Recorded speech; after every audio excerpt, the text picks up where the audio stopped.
feminisme sebagai perangkat cara berpikir dalam penelitian juga bisa kita gunakan dalam cara kita melakukan pedagogi di pendidikan anak usia dini. Teman-teman semua, sebelum kita membahas apa yang dilakukan oleh Haikila, saya ingin mengingatkan terlebih dahulu, bukan mengingatkan, ya, merecall kembali, ya, memanggil ulang apa yang kita bisa pelajari dari The Liar misalnya, dalam artikel dia yang sudah kita bagi juga ke teman-teman. Feminisme, kalau kita sama-sama lihat, ya, Delair dan Erwin mengatakan demikian, bahwa dia adalah satu kerangka kerja filosofis yang memandang bahwa dunia ini lebih banyak didominasi oleh kaum laki-laki. Jadi dunia ini lebih banyak didominasi oleh kaum laki-laki. Atau laki-laki dan seluruh perspektif kelelakian itu membentuk dunia kita ini. Patriarkal adalah sebuah dunia yang juga diduduki atau didominasi oleh sistem patriarki, sistem yang lebih mengunggulkan laki-laki ketimbang perempuan, yakni sistem yang menganggap bahwa perempuan dan kontribusi mereka under acknowledge, tidak terlalu diakui, tidak diakui lah begitu, ya.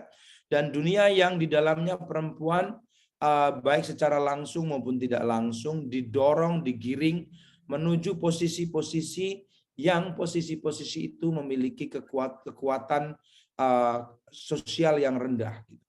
Jadi misalnya jika ada laki-laki menjadi pemimpin, perempuan diposisikan bukan sebagai pemimpin, kurang lebih demikian. Nah, ini yang kurang lebih adalah secara umum ringkasan dari perspektif feminisme. Ya, feminisme memandang dunia seperti itu. Dunia dipenuhi oleh dominasi laki-laki. Dunia dipenuhi atau dikendalikan oleh sistem yang menempatkan perempuan dalam posisi yang lebih rendah daripada laki-laki. Kalau laki-laki masuk ke sektor publik, perempuan tidak masuk ke sektor publik. Kalau laki-laki mendapatkan pendidikan tinggi, perempuan tidak mendapatkan pendidikan tinggi, dan seterusnya dan seterusnya. Ini feminisme. Melihat dunia itu seperti itu. Nah, kita sudah membicarakan secara agak detail pada kesempatan yang lalu. Nah, pada kesempatan ini kita akan melihat apa yang bisa kita lihat atau bisa kita ambil sebagai pelajaran umum dari artikel Haikila. Nah, dia menggunakan sedikit perspektif feminisme ini untuk melihat bagaimana anak-anak laki-laki menggunakan alat-alat permainan berupa mainan-mainan yang terkait dengan perang-perangan.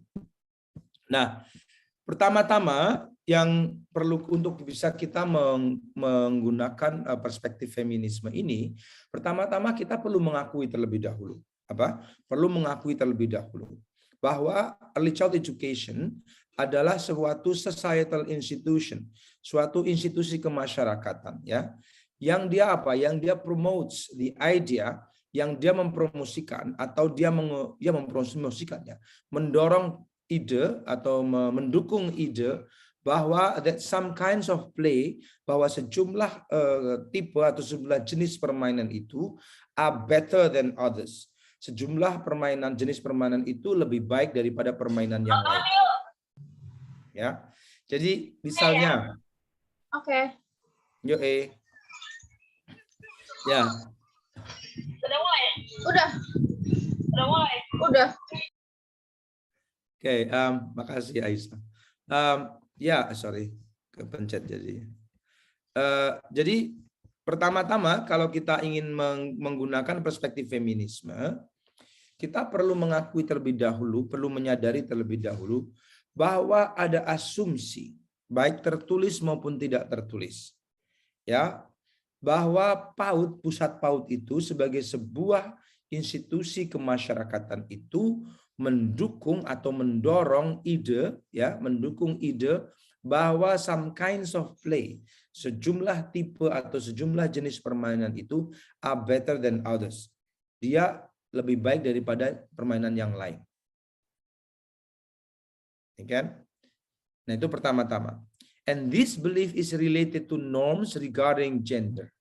Dan kepercayaan semacam ini atau kepercayaan bahwa satu permainan atau beberapa jenis permainan itu lebih baik daripada sejumlah permainan yang lain, itu salah satunya atau kepercayaan semacam itu berkaitan salah satunya dengan gender. and to unreflected norms about meaning making. Dan berkait pula dengan apa? Dengan norma-norma yang selama ini tidak direfleksikan, tidak dipikirkan secara mendalam tentang apa yang kita atau yang berkenaan dengan meaning making, ya, konseptualisasi. Maksudnya adalah bahwa di dalam PAUD kita, di dalam pusat-pusat PAUD kita itu, disadari atau tidak disadari, kita sebagai aktor di dalamnya itu beranggapan bahwa satu jenis permainan itu lebih baik dari jenis permainan yang lain. Ya. Dan itu salah satunya terkait dengan gender, idealisasi gender kita. Misalnya, betapa banyak di antara kita yang melarang anak-anak laki-laki memainkan boneka. Ya kan?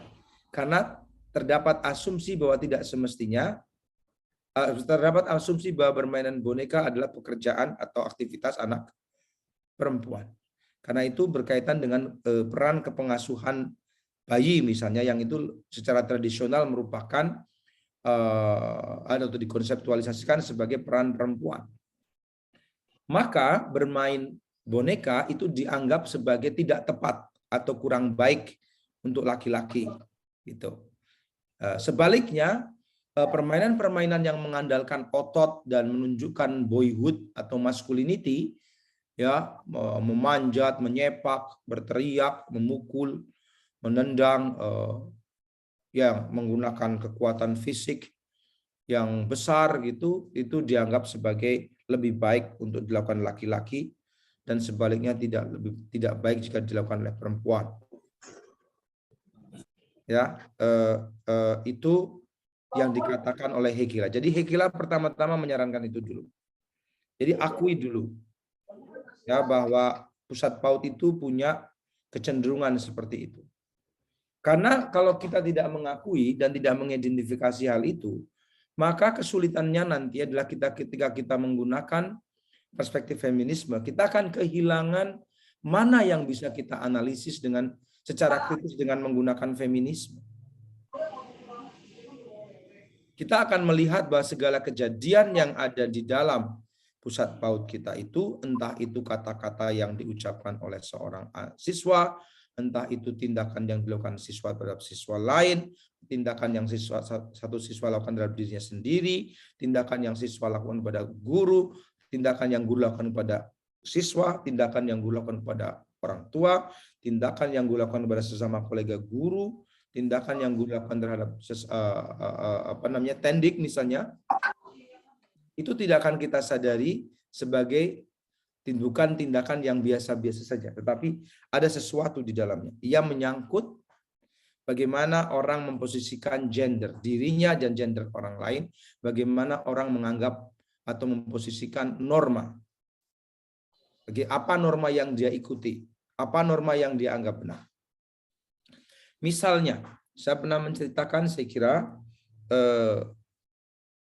di tadarus yang lalu, seorang guru misalnya cenderung menyukai orang tua yang tidak banyak usul misalnya, ya kan? Karena usul para orang tua biasanya pasti dianggap selalu bertentangan dengan apa yang dianggap benar oleh para guru yang sudah dididik dengan menggunakan pengetahuan ilmiah, misalnya seperti itu. Nah, misal seperti itu. Maka pasti guru tadi akan memperlakukan orang tua dengan cara yang berbeda-beda. Seperti itu. Selanjutnya, lalu apa yang bisa kita pelajari dari Hegela? Yang pertama, kita sama-sama tahu, kalau Anda baca nanti, dia menggunakan pendekatan etnografi. Artinya, saya ingin menyampaikan ke teman-teman semua bahwa etnografi bisa menjadi salah satu cara kritis untuk menyelidiki etnografi bisa menjadi satu cara yang potensial untuk menyelidiki secara kritis PAUD kita. Apa yang dietnografi? Yang dietnografi adalah penggunaan alat-alat main atau mainan di dalam dan melalui permainan, dan bagaimana gender, usia, dan etnisitas secara aktif memainkan peran dalam proses bermain dan belajar anak-anak. Artinya ketika yang ingin Heikila sampaikan adalah bahwa ketika anak bermain dan belajar, di sana ada kontribusi gender. Anak belajar dan bermain itu tidak datar-datar saja, tapi konstruksi gender dia ikut mempengaruhi bagaimana dia bermain. Nah, itu pertama, dia menggunakan etnografi. Jadi pelajaran pertama yang bisa kita lihat adalah dia menggunakan etnografi dan dia mendekati datanya dengan menggunakan perspektif feminisme. Kemudian yang kedua ini penting untuk kita cermati karena seringkali pada saat teman-teman mengakan atau bermaksud menulis tesis itu, sebentar ibu saya kok telepon 2 kali ya, kenapa ya, sebentar teman-teman, maaf.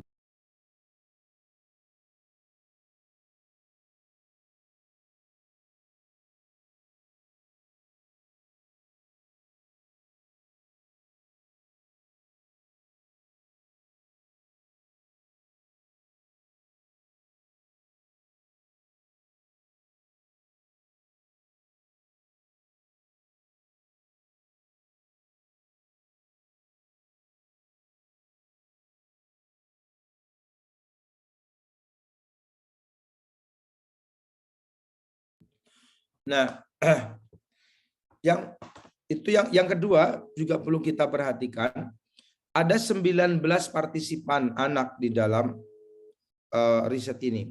Nah, ini penting untuk kita perhatikan karena di antara pertanyaan yang seringkali muncul ketika teman-teman menulis proposal atau menulis tesis adalah berapa yang harus kami jadikan subjek, Pak, atau berapa yang harus kami rekrut menjadi responden, Pak. Ada yang menyebut banyak-banyakan, ada yang menyebut macam-macam. Nah, itu sangat tergantung karakteristik atau metode riset yang dipilih ya. Nah, di sini misalnya Heikila melibatkan hanya 19 anak dan itu tampaknya dia berasal dari sekolah yang sama. Ya. Nah, kenapa 19 dan tidak yang lain? Tentu ya kita sama-sama tahu kembali ke mata kuliah metodologi bagaimana teman-teman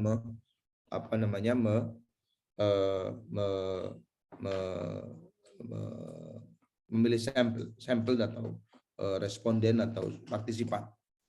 Kemudian yang berikutnya, corpus of datanya atau datanya itu terdiri atas catatan lapangan ya yang juga didukung oleh gambar dan audio, rekaman audio atau video yang pendek.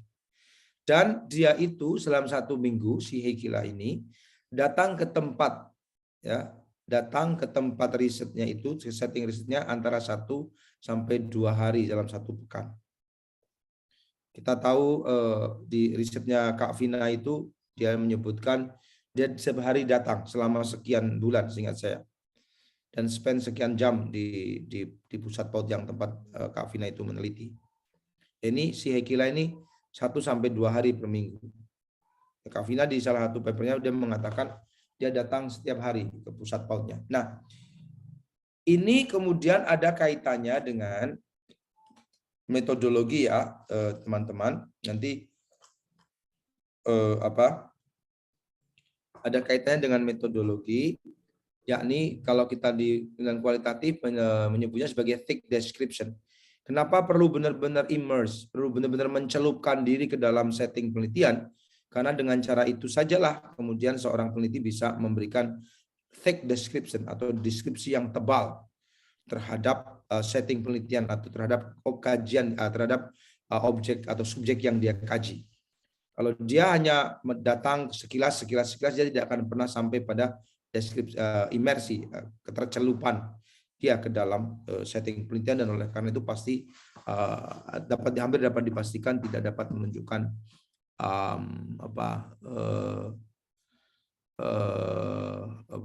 deskripsi yang tebal. Ya.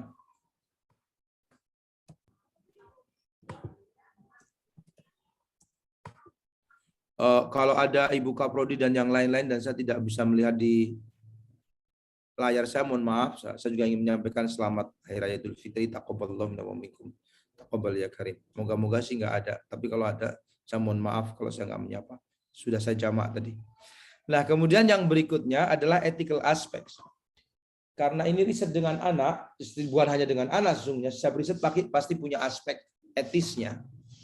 Ya, dia mengatakan si Heikila ini mengakui bahwa ada dilema yang konstan, dilema yang perasaan dilematis terus-menerus pada dirinya ya ketika melakukan riset dengan anak-anak. Anak-anak tahu kapan dia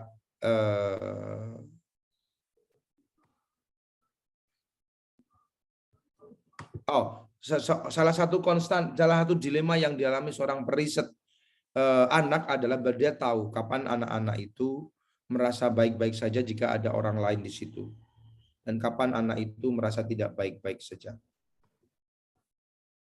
Begitu. Dan dia juga tahu kapan ketika anak sebaiknya atau merasa tidak perlu diobservasi. Nah, si ibu ini, saya nggak tahu Heikila itu laki perempuan, selalu ingat. Heikila ini mengatakan bahwa dia dalam proses riset ini dia senantiasa sadar tentang kenyataan ini. Maka 19 anak ini senantiasa diberikan reminder atau pengingat bahwa kamu boleh loh kalau lagi nggak pengen diri observasi, kamu boleh bilang ke aku kalau kamu nggak pengen aku ada di sini gitu. Nah, ini penting sekali untuk kita perhatikan. Ya, dan itu bisa menjadi topik riset sendiri gitu. Ya kan? Anda bisa meneliti bagaimana para mahasiswa S2 menyadari tentang hal ini atau bagaimana respons anak terhadap peneliti misalnya. Itu juga bisa jadi topik sendiri gitu. Jadi topik tentang meriset tentang cara orang meriset di PAUD juga satu riset tersendiri. Dan begitu. Itu yang saya maksudkan. Nah, kemudian yang berikutnya, nah ini juga metodologis ya. Analisis, going through the material several times and looking for documentation of wordplay and weapons. Nah, ini mulai kita bisa melihat apa yang mungkin bisa kita lakukan dalam konteks atau dengan berpijak pada riset ini di masa mendatang. Heikila melakukan analisis dengan cara beberapa kali masuk ke dalam atau menelusuri lah, going through itu, menelusuri material risetnya tadi berupa catatan lapangan, kemudian recording baik video maupun audio, ya foto gitu juga berulang kali. Nah, kalau Anda ingat di kuliah metodologi ada yang namanya familiarization. Ini yang disebut familiarization dalam thematic analysis, dalam analisis tematik. Kita melakukan familiarisasi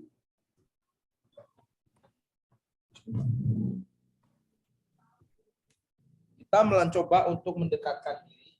Tadi saya bilang kalau pada saat mengambil data kita mencelupkan diri ke dalam setting penelitian, kalau pada saat analisis kita mencelupkan diri ke dalam data. Ya. Dalam data, kita mencelupkan diri ke dalam data. Ini yang kita maksud sebagai going through atau dalam thematic analysis disebut sebagai disebut sebagai familiarisasi. Itu salah satu teknik analisis yang sangat lazim dilakukan.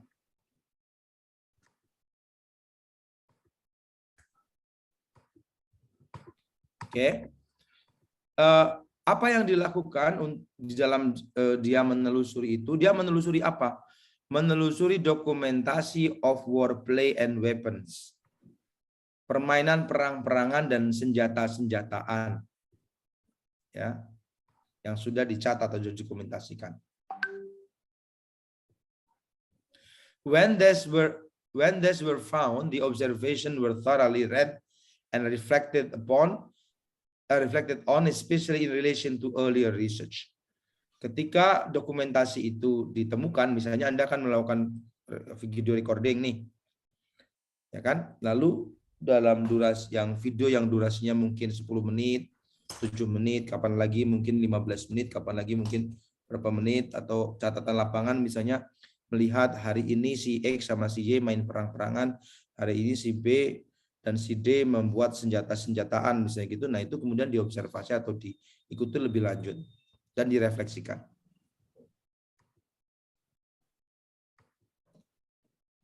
Ya.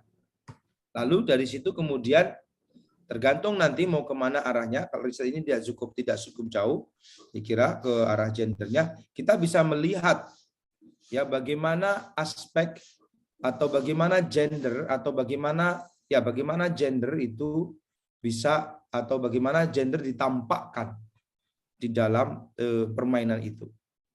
Ya, jadi misalnya di dalam permainan itu kita bisa menganalisis lebih jauh dari dokumentasi yang ada, ya. Bagaimana peran anak laki-laki di dalam warplay? Bagaimana peran anak perempuan di dalam warplay? Nah, ini ide yang bisa Anda lanjutkan misalnya. Jadi riset ini mungkin di dalam risetnya yang panjang dia sudah melakukan, tapi di dalam paper ini dia tidak menunjukkan hal itu. Misalnya ya, pembagian peran gitu. Pembagian peran tapi khusus spesifik teman laki-laki dan perempuan gitu ya, di dalam permainan, di dalam warplay anak-anak misalnya ya, kita tidak melihat di risetnya Hegila itu terjadi pembagian peran gitu. Anda bisa melanjutkan riset ini ya, spesifik hanya melihat permainan perang-perangan ya pada anak-anak, tetapi spesifik bagaimana Anda melihat apakah kedua belah gender itu memainkan peran yang sama atau mereka memainkan peran yang berbeda. Lalu mana peran yang dominan atau ditekankan dan mana peran yang dipinggirkan. Misalnya seperti itu.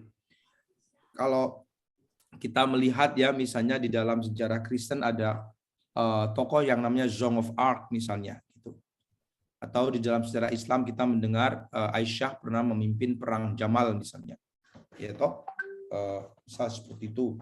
Nah, apakah atau di dalam tradisi kita misalnya ya kita mengenal tokoh Cut Nyak Dien misalnya. Diakui dia kan meneruskan perjuangan atau memimpin perjuangan yang ditinggalkan oleh suaminya. Ya, konstruksi memimpin perjuangan yang ditinggalkan oleh suami sendiri sudah bahasa yang sangat laki-laki kan, sesungguhnya kan, iya toh, memimpin perjuangan yang ditinggalkan oleh almarhum suaminya itu sudah konstruksi yang sangat maskulin kan, iya kan sesungguhnya kan, ya karena sejarah yang makanya ada istilah history gitu, namanya juga history bukan story kan begitu. Nah itu udah bahasa yang laki-laki banget meneruskan perjuangan yang ditinggalkan oleh suaminya. Itu sorry saya mohon maaf kalau saya juga jadi bias. Kenapa nggak bilang aja Cut Nyak Dien itu meneruskan memimpin perjuangan melawan company gitu. Nah, seperti itu. Nah, misalnya itu diantara hal yang bisa dilakukan. Ya, tentu karena perspektif kritis itu menekankan relasi power, ya, relasi kuasa, maka ya fokusnya tentu bagaimana relasi kuasa di dalam. Sebentar, kok tiba-tiba gelap? Apakah listriknya mati? Oh tidak. Bisa begini. Allah. Sampai di mana tadi? Jadi aku pun akhirnya ngomongin wong.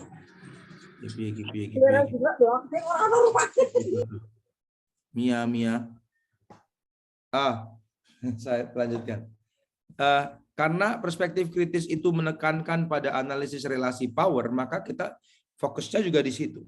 Siapa yang memiliki akses terhadap power? Siapa yang tidak? Siapa yang punya kuasa untuk mengeksekusi kuasa dan siapa yang tidak? Apa dampaknya dan seterusnya? Ya kan? Tentu karena ini adalah kalau di dalam feminisme itu fokusnya adalah pada perempuan gitu, relasi power terkait dengan perempuan, ya kita fokusnya pada bagaimana perempuan diposisikan di dalam permainan itu. Atau konsepsi perempuan seperti apa. Ya, makanya tadi saya bilang peran perempuan seperti apa yang tampil dalam permainan perang-perangan anak usia dini misalnya. Nah, itu kalau mau dilanjutkan. Iya toh? Apa senjata, kalau misalnya ada senjata gitu. Kan bisa jadi. Pokoknya yang jadi korban perempuan terus gitu. Dor, mati kamu, perempuan lagi, bisa jadi gitu. Atau dor, yang nolong perempuan lagi gitu loh. Tiba-tiba kan sering anak-anak main gitu kan. Ternyata yang jadi relawan palang merahnya perempuan, ketembak juga, hanya kemudian bingung yang membantu nggak ada gitu, karena yang satu jadi prajurit ketembak duluan, terus yang satu yang bawa palang merah juga ketembak lagi, hanya nggak jadi, skenario-nya ganti, kan sering kita melihat anak-anak begitu. Nah, ini yang Heikila tadi bilang bahwa permainan, bahkan permainan perang-perangan itu juga merepresentasikan konsepsi gender, etnisitas dan seterusnya. Saya masih ingat ketika saya madrasah dulu itu, saya jadi ketua kalau siaga itu barung ya, betul ya, barung ya, barung kan, barung, regu, kemudian ya barung kalau nggak boleh siaga itu. Nah biasa kan kalau kompetisi, kalau perkemahan pramuka gitu kan pasti ada acara namanya FKR gitu kan, Festival Kesenian Rakyat gitu kan. Nah waktu itu juga temanya kami pentas itu perang-perangan gitu loh. Skenario-nya bubar karena teman-teman saya itu yang bikin skenario saya gitu loh. Pada nggak hafal skenario, akhirnya jadi lucu gitu. Ya tadi sudah terlanjur mati baru bangun lagi gitu. Karena dan itu sebagiannya juga tadi ada karena mix gender ya, karena mewakili sekolah kan ketika ajang cabang atau tangkai lomba tertentu itu kan tidak pakai satuan terpisah gitu kan. Nah itu juga lucu, seperti itu kasusnya.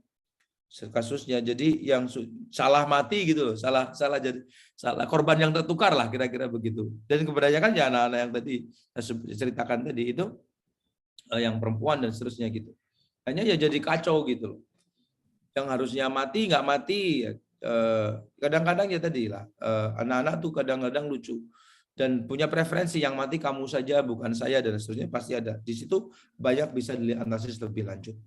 Nah, itu teman-teman di antara hal yang bisa kita jadikan pelajaran dari artikel Heikila. Sekaligus saya sudah sampaikan ke teman-teman. Teman-teman mungkin punya temuan yang lain nanti ketika menganalisis artikel ini di kelompok. Tapi paling tidak, saya melihat di antara hal yang bisa dilakukan lebih lanjut atau kita biasa menyebutnya sebagai research gap itu dalam artikel ini adalah kita belum melihat lebih jauh bagaimana posisi perempuan dan laki-laki di dalam warplay. Apakah misalnya di dalam warplay kan selalu ada bad and good karakter gitu kan, ada protagonis antagonis gitu loh. Misalnya apakah anak-anak terdiri berdasarkan gender misalnya, apakah anak-anak terbagi secara equal gitu antara good and bad figures misalnya gitu. Apakah perempuan misalnya cenderung, karena selalu begitu, nggak tahu juga sih kenapa bisa begini ya. Kenapa kalau laki-laki melakukan kesalahan tuh banyak permaklumannya gitu. Ya toh ini kan nggak adil banget toh. Nggih kan? Coba kemarin itu waktu kasus yang membunuh anak itu tempo hari di Brebes itu kan seolah-olah semua dunia mengutuk perempuan gitu kan. Padahal laki-laki yang lebih kejam dari itu banyak toh. Yang lebih sadistik dari dia gitu itu banyak, tapi exposure-nya kenapa harus lebih tinggi ketika perempuan adalah pelakunya. Sama seperti saya masih ingat kejadian waktu itu saya pulang kuliah di Selandia. Ada suara sirine itu loh, twing gitu. Ternyata ada mobil yang berjalan pelan tapi dikejar sama motor patroli sama satu mobil sedan polisi itu. Nah, si penjahatnya ini kebetulan tidak ngerti medan, hingga kemudian dia masuk ke kuldesak, ke jalan buntu. Nah, dia bisa putar balik di perempatan, di 1/3 perempatan, dia dihadang oleh bus. Busnya sengaja menghalangi dia sehingga dia nabrak busnya. Hasilnya kemudian ditangkap. Ketika dikeluarkan, semua orang terperanjat. Oh, that's a girl gitu katanya gitu. Ternyata perempuan toh gitu loh. Memang kenapa kalau perempuan gitu? Apa ya kemudian kalau perempuan nggak boleh jahat? Sebaliknya kan jadi begitu gitu loh. Jadi tadi ketika perempuan jahat itu apa namanya? Newsworthy-nya kayak lebih tinggi, itu bagian dari apa namanya? Bias gender kita. Nah, tadi hal semacam tadi ini ada di bawah ruang bawah sadar kita. Nah, kita perlu mengungkapnya gitu loh. Termasuk di dalam permainan anak-anak tadi. Nah, teman-teman bisa melanjutkan artikel ini dalam tesis teman-teman misalnya, atau dalam riset teman-teman di masa yang akan datang. Itu teman-teman sebagai ringkasan sangat ringkas dari artikelnya siapa? Hekila. Nah, sekarang saya ingin kembali ke slide pertama. Lalu setelah ini kita akan simulasi menggunakan satu buku cerita anak yang saya scan. Nanti teman-teman akan lihat apa yang mungkin bisa, atau analisis kritis gender apa yang bisa, analisis gender kritis apa yang bisa teman-teman teman-teman lakukan terhadap data yang singkat ini gitu. Ya, oleh karena itu saya ingin mengingatkan ini lagi. Ya, feminisme itu tadi dia meyakini atau dia berpandangan bahwa dunia ini penuh ketidakadilan, wabil khusus ketidakadilan terhadap perempuan. Nah, ini ya kuncinya di situ. Nah, sekarang saya akan stop share yang ini, saya akan ganti share screen yang satunya lagi. Hang on, mana dia? Where are you? Oh, belum kelihatan. Sebentar. Oh ya, sebentar. Oh, yang ini. Maaf, ini yang covernya terbalik ya. Ini tidak saya scan secara penuh karena nanti kita terkena copyright. Saya kira rotate-nya. Nah, ini saya kemarin menemukan satu serial buku, judulnya atau serinya adalah Dongeng Nusantara, Archipelago Legend, katanya gitu. Ada 34, ini menarik kalau teman-teman suka dokumen analisis, Anda bisa melihat ini, lalu Anda bisa menggunakan teori tertentu untuk menjadikannya sebagai bahan tesis yang bagus. Nah, yang saya membeli ada 3 seri, ada 3 buku dalam seri ini. Yang pertama Lutung Kasarung, karena kebetulan Lutung Kasarung itu dekat dengan teritorinya dengan saya. Dia cerita Lutung Kasarung ini menjadi diorama atau peragaan di Gua Jati Jajar di Kebumen, di dekat tempat tinggal masa kecil saya dulu. Nah, jadi ini saya pakai Lutung Kasarung Raden, singkat saya Lutung Kasarung Raden Kamandaka gitu, ada kedekatan meskipun di sini berbeda, nggak ada Jati Jajarnya. Nah, pertama adalah coba Anda lihat gambar pertama. Jadi kita bisa menggunakan dokumen ini dari gambar, dari visual ini misalnya. Apa yang bisa Anda komentari dengan menggunakan perspektif feminisme dari gambar ini misalnya. Jadi Anda bisa melihat apa yang ditekankan di sini dulu misalnya.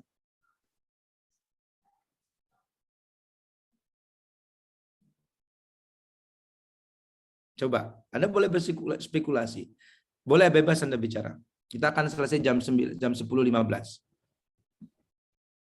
Maksimal. Ada yang berpendapat?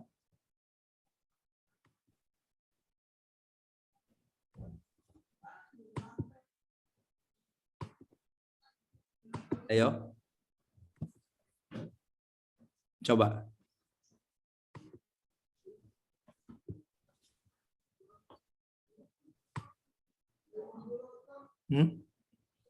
Coba dengan menggunakan tadi perspektif feminis, apa yang bisa Anda kemukakan atau bisa Anda jadikan sebagai komentar terhadap gambar pertama?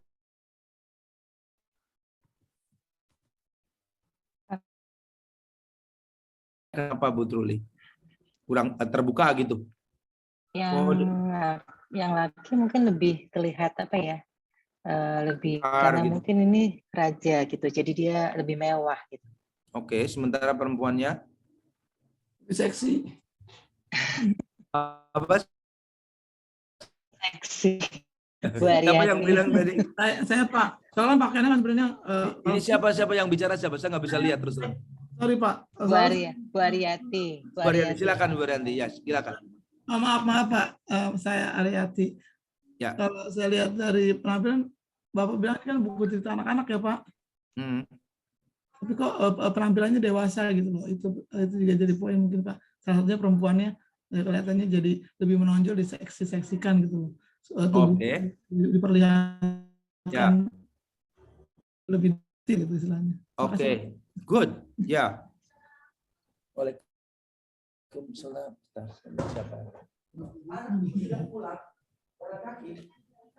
Perempuannya solehat ya itu. Soleh tapi hot. Ya, siapa lagi mau bicara? Ya, perempuannya mengalami exposure fisik yang lebih dibanding laki-laki dan mungkin tidak tepat untuk anak-anak menurut Anda. Oke, yang lain lagi. Izin Pak Ali. Silakan. Ini kayaknya saya. Ya, mohon maaf, oke Pak Ali. Ya.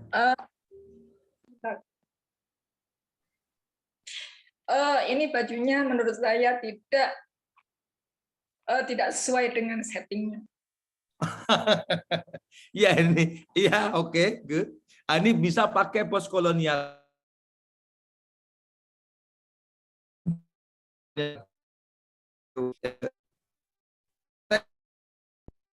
Ya, lewat sesungguhnya.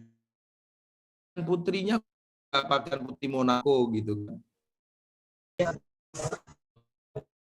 Terus ada lebih putih gitu segala macam daripada secara umum orang kawasan saya orang Kebumen lah, kira-kira putri ini ya ireng-irengnya kayak saya gitu kan. Tapi kenapa di sini tampilkan putih? Maka kemudian whiteness gitu ya. Mungkin itu ada sedikit pengaruhnya. Oke, good. Ya, ini bukan kita asal kritik ya, tapi kita tentunya harus kita tambahkan argumen ketika kita membuat kritik yang serius ya, tapi kita bisa melihat itu. Ada yang lain, ada hal yang sangat menonjol sesungguhnya, sangat kentara untuk bisa dijadikan sebagai kritik yang kuat. Tapi saya belum mendengar dari teman-teman. Ada lagi? Saya coba menjawab Pak. Siapa ini? Anissa. Silakan. Anissa. Ya menurut saya ada pada tinggi pendek tubuhnya Pak. Kalau cowok itu lebih biasanya dianggap mereka akan lebih punya tinggi badan lebih tinggi daripada cewek, padahal tidak seperti itu. Ya, Anissa dari mana? Dari UNES, Pak. Ya, that's one point yang tadi saya maksudkan. Itu poin yang saya bilang tadi sangat kentara, tapi kemudian belum tadi teman-teman. Makasih ya Anissa Rumpoko. Ya, ya maskulinitas itu betul-betul mengalami institusionalisasi, mengalami penubuhan. Dia ditubuhkan ke dalam banyak hal, termasuk dalam representasi tubuh laki-laki dan perempuan, ya kan? Perempuannya selalu lebih pendek daripada laki-laki. Dan ini konyol lagi nanti karena yang lutung kasarung yang di belakang ini dia jelmaan pangeran. Tiba-tiba setelah jadi pangeran beneran lagi dari lebih tinggi juga lagi sama si putri ini. Padahal di sini kan kelihatan dia proporsinya lebih kecil daripada ya itulah. Namanya juga legenda gitu kan. Tapi kita bisa melihat dari visualisasi ini banyak hal yang bisa kita persoalkan atau istilah Kak Vina adalah something that we can problematize gitu, yang bisa kita problematisasi atau kita persoalkan dalam hal ini. Oke. Nah, kita bisa membayangkan apa bahayanya misalnya dengan segala hormat terhadap penulis dan kreator buku ini, apa misalnya bahayanya? Bahayanya kan tadi yang terkait dengan bahwa ada yang disebut sebagai unreflected meaning making dalam artikelnya Hikila tadi itu. Ya, atau miskonsepsi atau istilahnya Ibu Vina biasanya the perpetuations of hegemony. Bahwa pikiran bahwa laki-laki pasti lebih tinggi daripada perempuan. Itu kan pikiran yang hegemonik toh. Iya toh? Halo. Iya, Pak. Iya kan? Pikiran dominatif itu kan? Iya kan? Iya. Pikiran yang dominatif. Pikiran yang dominatif. Normalnya bahwa kita harus mencari apa? Normalnya ya yang lebih pendek, normalnya lebih pendek, normalnya lebih tinggi gitu. Nah, saya kan yang laki-laki pendek kayak saya mau diapain coba?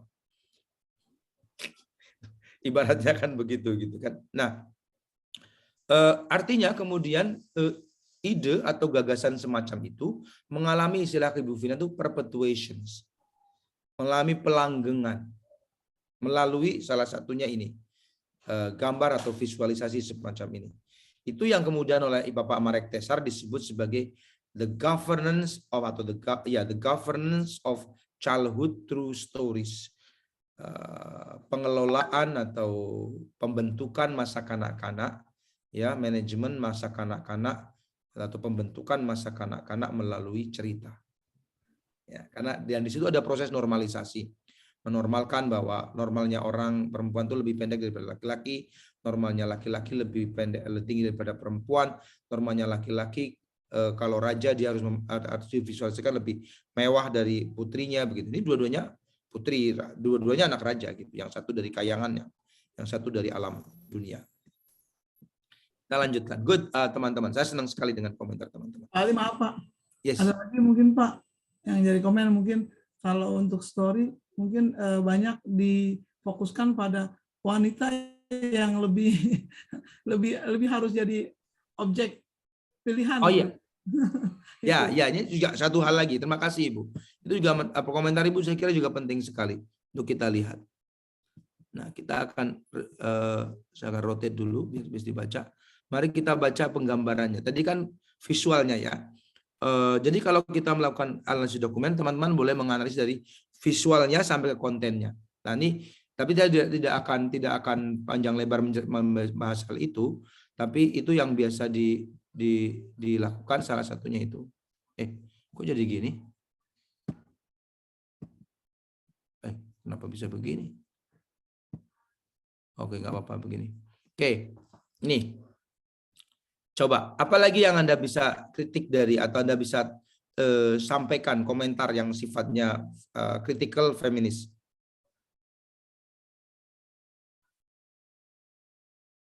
Apa yang ditekankan di sini?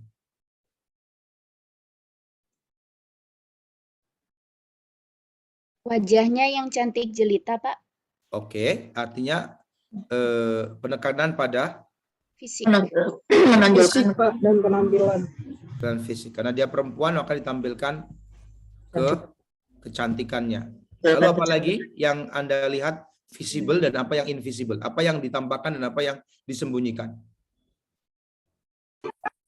Tua muda mungkin Pak. Apa? Tua dan mudanya. Tua dan muda boleh. Yang lain? Tadi fisik, cantik, apa lagi? Anak bungsu lebih disayang daripada anak tertua, Pak, karena dia disebutkan duluan. Harusnya yang tertua disebutkan duluan. Harusnya atau tidak harusnya atau bagaimana? Biasanya kalau siapa yang disebutkan lebih dahulu itu biasanya penekanannya di situ. Oke. Jadi kalau biar kita jadi orang tua yang adil, mestinya gimana? Nah. Ya diurutkan aja sesuai apa adanya gitu. Oh, kalau itu seperti yang tertua malah disebutkan terakhir begitu kan Pak. Oke. Baik. Jadi Ibu siapa tadi maaf? Brotojoyo Pak. Bu Brotojoyo. Bu Brotojoyo ingin menyampaikan kurang lebih begini. Cara penyebutan urutan anak di sini melanggengkan praktik bahwa anak bungsu cenderung dimanja daripada anak yang lain. Begitu kan maksudnya kan? Betul. Oke. Good. Senang saya. Good. Nah, ini contohnya begini gitu loh. Jadi ini hal yang sederhana. Kita melakukan kritik, salah satunya begini. Yang lain apa lagi? Ada yang sangat visible tapi invisible di sini. Namanya, Pak. Namanya siapa? Putri, anak tertua, Purbalarang. Terus Larang itu mahal ya. Oke. Kira-kira kalau orang punya anak, dia punya apa? Nah, di sini Tidak menyebutkan nama ibunya. Nah, Nah, Tidak menyebutkan nama ibu. oke, itu yang saya sebut, ini yang saya sebut sebagai visible invisibility.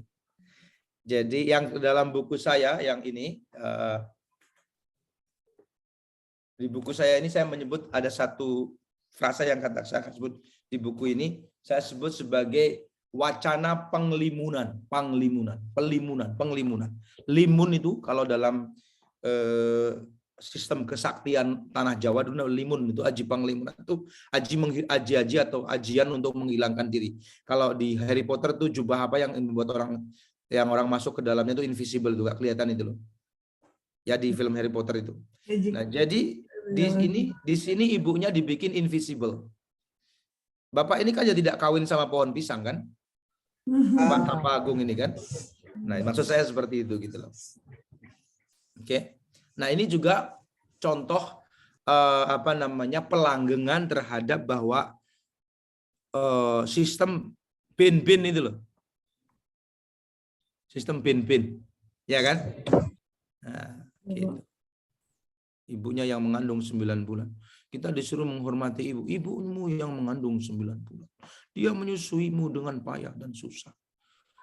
Jadi sebagai bentuk penghormatan, sembunyikanlah namanya. Gitu. Ya, sederhana kan yang kita lakukan, tapi ya ini contoh. Ya tentu saja sekali lagi kita tidak dalam konteks menghakimi karya ini, tetapi kita ingin melihat apa yang bisa kita sajikan sebagai sebuah kritik. Oke. Nah, akan semakin terlihat dalam gambar ini. Ya. Gambar ini tampak menjadi seorang new lelaki. Laki-laki yang sangat perhatian pada anak perempuannya. Kan sering toh sekarang kita mendapati di IG gitu kan, suamiku semakin gagah terutama pada saat dia memeluk anak perempuannya atau sedang melindungi anak perempuannya dan memayungi anak perempuannya dari hujan dan seterusnya gitu kan. Ngobrol bareng tentang anak perempuannya kan sering kan, banyak sekarang di IG orang posting kayak gitu. Nah, ya ini contohnya gitu. Ibunya nggak ada kan? Nggak ada. Ibunya nggak ada. Ibunya nggak ada. Selain dari visualisasi mati menawa kok Pak, kok gak disebutkan. Ya Allah, khusus tuan banget ibu iki sapa toh. Kita gitu ya, Gusti gitu loh.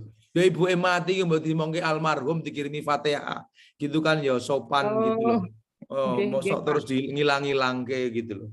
Apa ngilang-ngilang itu tidak mengakui. Ya ini yang tadi di dalam di atas dikatakan toh di prinsip feminisme tadi itu bahwa the contributions of women are under acknowledged. Yang kira-kira ibu ini kan hamil 18 bulan kan karena dua anak perempuan kan? Ya. Ya toh. Tapi perannya kan invisible di sini. Under acknowledged tadi itu. Nah, gak dimunculkan. Itu. Lalu kita lihat ya tadi soal pakaiannya juga dan padahal kalau kita lihat betapa modern desain pakaian yang digunakan oleh kedua putri kita ini, mestinya keluarga ini kan terekspos pada keadilan gender toh. Tapi kita nggak melihat ibunya. Nah, kita akan lanjutkan nanti teman-teman akan bisa lihat lagi. Apakah ada presenter maksudnya gimana? Oh, karena orang pakai presenter.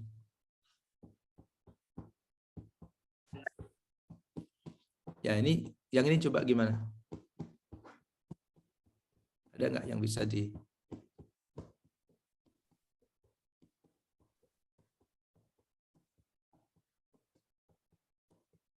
Ini mungkin bisa ya kombinasi antara feminisme dengan postkolonial. Ya di baris kedua dan ketiga dan keempat Anda mungkin bisa melihat. Ketimpangan, Pak. Hah? Ketimpangan sifat yang dimiliki, Pak. Oke, ketimpangan sikap yang dimiliki, apalagi? Ini terlalu dikotak-kotakan Pak, yang baik dan buruk. Jadi ada dua kubu gitu. Sedangkan kan kalau manusia nggak selalu hitam dan putih sebetulnya sifat manusia gitu Pak. Terus hubungannya dengan feminisme? Sebelah mana?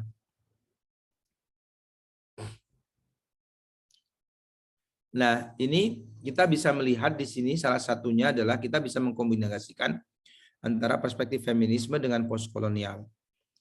Ya, masih ingat kuliah Bu Vina tentang the ruling class, mode of production, bahwa seolah-olah pemegang kekuasa para princess, incest itu adalah mesayah, juru selamat bagi orang kecil. Bahwa hidup orang kecil itu ditentukan oleh orang besar. Gitu. Ya, ini Anda bisa mengkomunikasikannya dengan postkolonial. Terutama ketika Anda belajar Marxisme dengan Kak Vina tempo hari itu, ketika beliau bilang soal istilah the ruling class, mode of production, dan seterusnya. Loh, yang menjadikan dia raja dan incest kan rakyat kan? Iya. Ya toh? Nah, tanpa pengakuan incest, tanpa pengakuan rakyat kan incest itu nggak ada. Kok seolah-olah positioning ini adalah bahwa hidup dan mati rakyat ada di tangan incest tadi. Great. Kok ini yang dipencet salah, mencet saya sebentar. Terus yang dipencet zoom-nya. Oke, kita lanjutkan.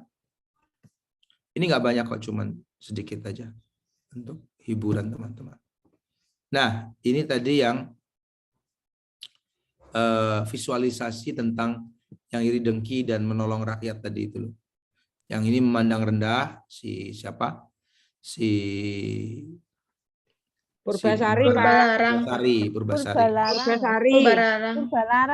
Yang hitam Purbalarang, yang hijau ya. Nah, ini menarik juga ya, visualisasi kenapa kalau warna cerah cenderung baik gitu loh kan, padahal sekarang ada istilah musang berbulu domba kan. Iya. Bu Truli, iya kan? Kenapa pakai baju hijau atau baju terang jadi bagus gitu? Dan itu kan kalau mau bilang kalau pakai makeup artis pasti orangnya baik, lembut hatinya gitu kan. Kalau yang nggak pakai makeup artis nanti jadi nggak begitu. Seolah-olah begitu. Nggak Pak, tangan pendek kan Pak, jauh nggak ada nggak baju tangan pendek depan umum nih Pak. Ya maka itu hal satu lagi juga gitu. Ya ini rakyatnya, ya kalau rakyat harus pakai pakaian tertutup. Kalau incest boleh membuka bahu gitu. Nah ini menarik juga. Nah, banyak toh yang ya teman-teman sekarang wah pinter-pinter nih, kritis-kritis nih sekarang nih. Tapi yang jangan sampai terjebak ke sinisme ya. Ini penting gitu. Jadi, nah tapi itu tadi perlu maaf. Lagi untuk anak-anak ya kan Pak, penglihatan kan dari visual membaca. Ya nanti konyol lagi, nanti kalau ibunya pakai jilbaban, ibu juga protes lagi nanti. Ini kita kritik. Ini orang pakai jilbab kok hatinya dengki gitu gimana? Coba kalau misalnya si 2 incest ini pakai kerudung, terus yang satu dengki gitu. Ini gimana sih dia punya amrodul qulub gitu. Ini orang pakai kerudung kok punya amrodul qulub gitu kan, jadi problem juga. Nah, ya itulah, tapi intinya saya ingin mengatakan itu salah satu hal yang bisa kita lakukan. Next ya. Tapi kabar baiknya di sini, kabar baiknya adalah Prabu Tapa ini mengakui bahwa perempuan boleh memberikan pendapat. Bukan hanya memberikan pendapat, dia boleh melanjutkan tahta. Melanjutkan tahta, dia boleh memimpin. Ini kabar baiknya ini gitu, kabar baiknya. Ya, kabar baiknya dan kelihatan bahwa dia mencoba bersikap adil kepada 2 anaknya. Nah,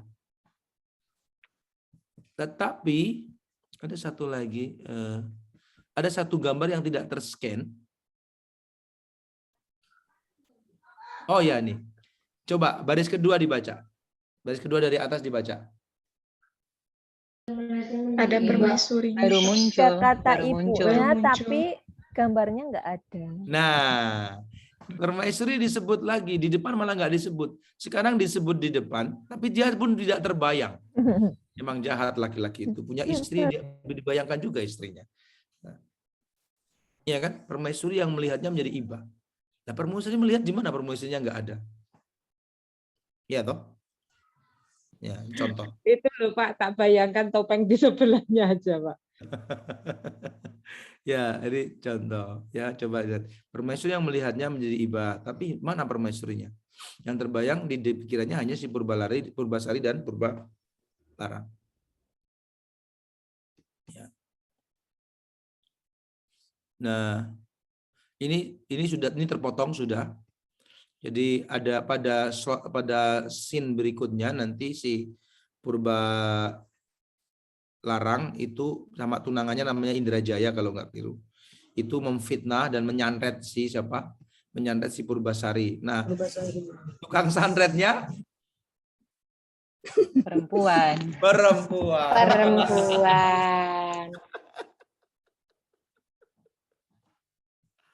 Aduh. Oke. Yang baik Laki-laki. Oke. So teman-teman, we just did a critical feminist theory in action. Ya, sederhana gitu ya. Kemarin semoga-moga teman-teman sekarang sudah tidak terlalu pusing, tidak terlalu mengeluh bahwa gimana sih ini ya, gimana ini sih ya. Nah, ini tadi sekadar simulasi kecil gitu ya. Tentu ketika akan menulis paper harus lebih canggih dari tadi gitu loh. Anda harus menghubungkan gitu. Bagaimana konteks, kenapa kemudian ada konteks apa yang memungkinkan deskripsi perempuan seperti itu dan laki-laki seperti itu. Ya. Itu harus lebih canggih dari sekadar tebak-tebakan kayak tadi gitu. Bisa ditangkap yang saya maksudkan ya. Oke. Nah, kalau begitu belum akan saya kasih PR dulu deh. Yang kemarin dikerjakan dulu. Nanti pada sit-in berikutnya kita akan coba teman-teman boleh mengusul. Jadi pada sit-in berikutnya selain melaporkan apa yang teman-teman kerjakan di kelompok, masih dalam kelompok yang sama, coba teman-teman usulkan. Jadi kalau yang di tugas yang pertama kan teman-teman membaca artikel saja memilihnya gitu kan dengan beberapa pertanyaan pemandu kemarin. Nah, yang berikutnya saya mohon pada sit-in berikutnya teman-teman sudah bisa mengusulkan gampangnya pakai buku cerita saja lah yang paling gampang. Ya, karena kalau pakai harus ngambil data dan seterusnya saya kira rumitly and mumetly gitu. Rumitly and mumetly. Jadi pakai buku cerita saja silakan. Lalu menjadikan buku cerita itu sebagai material, gantinya korpus kalau istilahnya Hekila tadi itu. Lalu teman-teman akan menggunakan mana? Apa menggunakan postkolonial, menggunakan menggunakan feminisme, menggunakan yang lain lagi, poststrukturalisme misalnya seperti itu. Ya, satu saja, nggak usah panjang-panjang. Sangkuriang misalnya. Ya, tapi ya sudah jangan disebut, udah saya sebut Sangkuriang, yang jangan pakai itu. Pakai yang lain, cerita apapun. Boleh pakai cerita tradisional Indonesia, boleh pakai cerita bergambar yang lain. Ya. Seperti itu. Cerita bergambar saya kira lebih kaya karena ada banyak gambar yang tadi misalnya teman-teman bisa bercerita banyak ketika melihat gambar. Tanpa harus melihat kata-kata kita bisa ini ibunya di mana, disebut-sebut ibunya, gambarnya nggak ada, ya kan? Nah, seolah-olah bahwa ibu itu selalu boleh di-invisible-kan. Oke, gitu teman-teman. Saya kira itu. Saya akan ke laboratorium dulu. Sekali lagi terima kasih atas perjumpaan kita hari ini. Minggu depan saya akan off terlebih dahulu. Jadi teman-teman silakan kerja mandiri. Minggu depan saya tidak di tempat. Jadi bisa kembali ke universitas masing-masing. Yang teman-teman UNES tidak akan kuliah minggu depan karena saya tidak di tempat. Jadi saya minta teman-teman kerja mandiri dulu, termasuk dengan tim antar universitas ini, untuk melanjutkan apa yang belum selesai dari yang lalu. Okay? Jadi minggu depan tagihannya 2, 1 minggu depan. Pertemuan berikutnya maksud saya akan kontak Nafisa lagi, nanti Nafisa akan mengkoordinasikan dengan tim yang lain. Pada pertemuan berikutnya saya mohon teman-teman sudah bisa menceritakan apa yang sudah dibaca dari artikel yang teman-teman pilih. Lalu yang kedua mempropos satu buku cerita sekaligus dengan rencana apa yang akan teman-teman lakukan. Anda boleh men-scan lalu kemudian memamerkan bagian-bagiannya. Saya tidak akan, karena kelompok kita banyak dan jumlahnya besar, saya tidak akan menunjuk satu persatu. Saya bisa minta volunteer saja. Kelompok mana silakan. Ya. Kalau saya tunjuk nanti rasa-rasanya jadi beban untuk saya dan teman-teman. Demikian teman-teman semua, sampai ketemu. Salam untuk teman-teman di UPI dari saya dan juga untuk teman-teman di UNJ. Akhir kata, billahi taufiq wal hidayah. Wallahul muwaffiq. Wassalamualaikum warahmatullahi wabarakatuh.